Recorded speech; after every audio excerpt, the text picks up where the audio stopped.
जय श्री राम भक्तों स्वागत है आपका हमारा चैनल देववाणी में। भक्तों, आपको हमारी कथाएं कैसी लगती हैं हमें कमेंट करके ज़रूर बताएं। भक्तों, हमारी कथाओं को लाइक अधिक से अधिक करें, इन्हें शेयर करें और हमारे चैनल को अधिक से अधिक सब्सक्राइब करें। भक्तों, आपसे एक गुजारिश है, हमें इंस्टाग्राम पर फॉलो करें जिसका लिंक डिस्क्रिप्शन में दिया गया है। तो चलिए शुरू करते हैं आज की कथा। जय श्री राम भक्तों, सवालों की श्रृंखला में आप सबका स्वागत है। आज का प्रश्न है, कुंती के पिता का क्या नाम था? अपने उत्तर वीडियो में कमेंट करके अवश्य दें। चलिए आज की कथा श्रवण करते हैं। आज की कथा है पत्नी की लाज, कायर पति, 12 डाकू और एक ब्राह्मण की बहादुरी। आइए कथा श्रवण करें। दोस्तों, यह एक लोक कथा है। नपुंसक पति की घरवाली सी वह शोक भरी शाम थी। अगले जन्म की आशा के समान कोई तारा चमक रहा था। अंधेरे पखवाड़े के दिन थे। ऐसे नीरस शाम को आंवला गांव के चबूतरे पर ठाकुर जी की आरती की बाट देख रहे थे। छोटे छोटे अधनंगे बच्चों की भीड़ लगी थी। किसी के हाथ में चांद से चमकती कांसे की झालर झूल रही थी, तो कोई बड़े नगाड़े पर चोट लगाने की प्रतीक्षा कर रहा था। छोटे छोटे बच्चे इस आशा से नाच रहे थे कि प्रसाद में उन्हें मिश्री का एक आध टुकड़ा, नारियल की 1-2 फांके तथा तुलसी दल से सुगंधित मीठा चरणामृत मिलेगा। बाबा जी ने अभी तक मंदिर को खोला नहीं था। कुएं के किनारे पर बैठे बाबा जी स्नान कर रहे थे। बड़ी उम्र के लोग नन्हे बच्चों को उठाए आरती की प्रतीक्षा में चबूतरा पर बैठे थे। सब चुप्पी साधे थे। उनके अंतर अपने आप गहराई में बैठे जा रहे थे। यह कैसी शाम थी, बड़ी उदास थी आज की शाम। अत्यंत धीमी आवाज में किसी ने बड़े दुख से कहा, ऋतुएं मंद पड़ती जा रही हैं। दूसरा इस दुख में वृद्धि करते हुए बोला, यह कलयुग है। अब कलयुग में ऋतुएं खिलती नहीं हैं, खिले तो कैसे खिले। तीसरे ने कहा, ठाकुर जी का मुखार बिंदु कितना मलिन पड़ गया है। चौथा बोला, 10 वर्ष पहले उनके मुख पर कितना तेज था। बड़े बूढ़े लोग धीमी आवाज में तथा अधमुंधी आंखों से बातों में तल्लीन थे। उसी समय आंवला गांव के बाजार में 2 व्यक्ति सीधे चले आ रहे थे। आगे पुरुष और पीछे स्त्री। पुरुष की कमर में तलवार और हाथ में लकड़ी थी। स्त्री के सिर पर एक बड़ी गठड़ी थी। पुरुष को एकदम पहचाना नहीं जा सकता था, परंतु राजपूतनी अपने पैरों की चाल से और घेरदार लहंगे तथा ओढ़नी से पहचानी जाती थी। राजपूत ने लोगों से राम राम नहीं किया। इससे गांव के लोग समझ गए कि अजनबी हैं। अपनी ओर से ही लोगों ने कहा, राम राम जी। उत्तर में राम राम कहकर यात्री जल्दी जल्दी आगे चल पड़ा। उसके पीछे राजपूतनी अपने पैरों की एड़ियों को ढकती हुई बढ़ी चली गई। एक दूसरे के मुंह की ओर देखकर लोगों ने कहा, ठाकुर कितनी दूर जाना है? यही कोई आधा मील, जवाब मिला। तब तो आप लोग यहाँ रुक जाएं।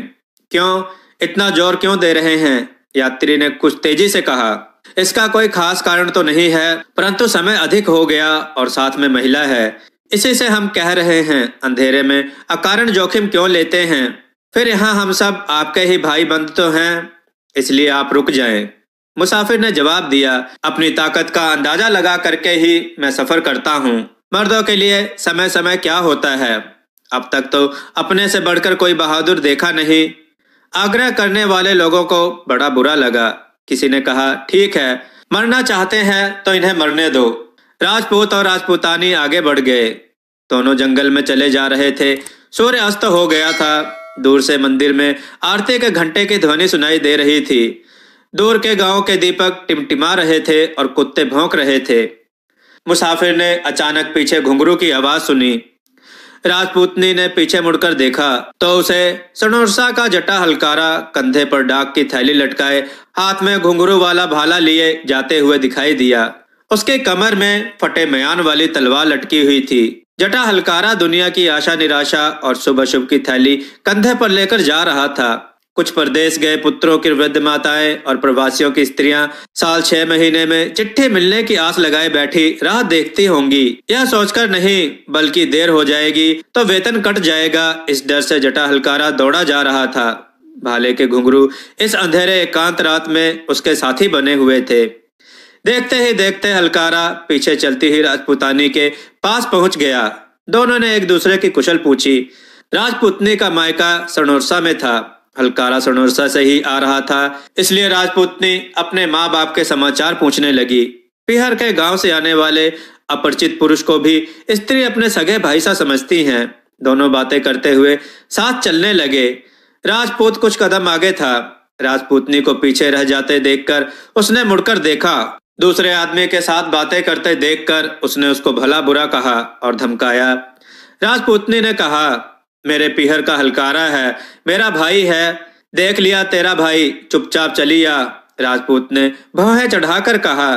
फिर हलकारे से बोला, तुम भी तो आदमी आदमी को पहचानो।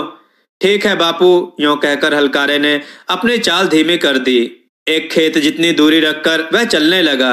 जब यह राजपूत जोड़ी नदी पर पहुंची तो एक साथ 12 आदमियों ने ललकारा, खबरदार, जो आगे बढ़े तलवार नीचे रख दो। राजपूत के मुंह से 2-4 गालियां निकली, परंतु म्यान से तलवार नहीं निकल पाई। आमला गांव के बाहर कोयलियों ने आकर उस राजपूत को रस्सी से बांध दिया और दूर पटक दिया। भाई, गहने उतार दो, एक लुटेरे ने राजपूतनी से कहा। बेचारी राजपूतनी अपने शरीर पर से एक एक गहने उतारने लगी। हाथ, पैर, सीना आदि अंग लुटेरों की आंखों के आगे आ गए। उसकी भरी हुई देह ने लुटेरों की आंखों में काम वासना उभार दी।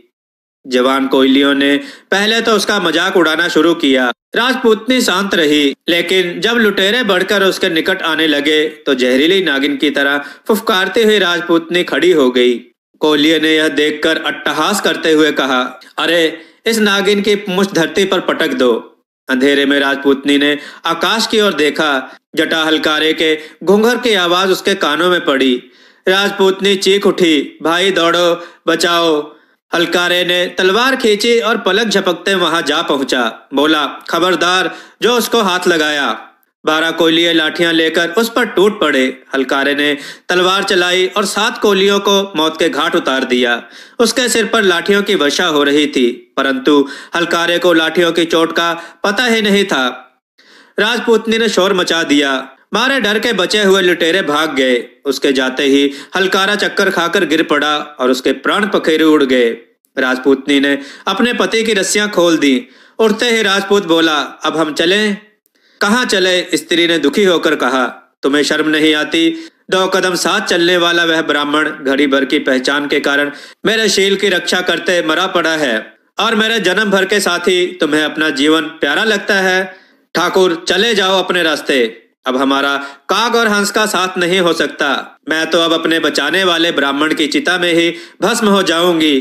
ठीक है, तेरी जैसे मुझे और मिल जाएंगी। कहता हुआ राजपूत वहां से चला गया। हलकारे के शव को गोद में लेकर राजपूतनी सवेरे तक उस भयंकर जंगल में बैठी रही। उजाला होने पर उसने इर्द गिर्द से लकड़ियां इकट्ठी करके चिता रची। शव को गोद में लेकर स्वयं चिता पर चढ़ गई। अग्नि सुलग उठी, दोनों जलकर खाक हो गए। कायर पति की सती स्त्री जैसे शोकातुर संध्या की उस घड़ी में चिता की क्षीण ज्योति देर तक चमकती रही। दोस्तों, आमला और रामधारी के बीच के एक नाले में आज भी जटा और सती की स्मृति सुरक्षित है। दोस्तों, आपको यह कथा कैसी लगी? अपने विचार और सुझाव कमेंट में जरूर दें। हमारी कथाओं को लाइक करें, हमारे चैनल को सब्सक्राइब करना ना भूलें। हमारी कथाओं को शेयर जरूर करें, जिससे लोगों को अच्छा ज्ञान प्राप्त हो। जय श्री राम भक्तों।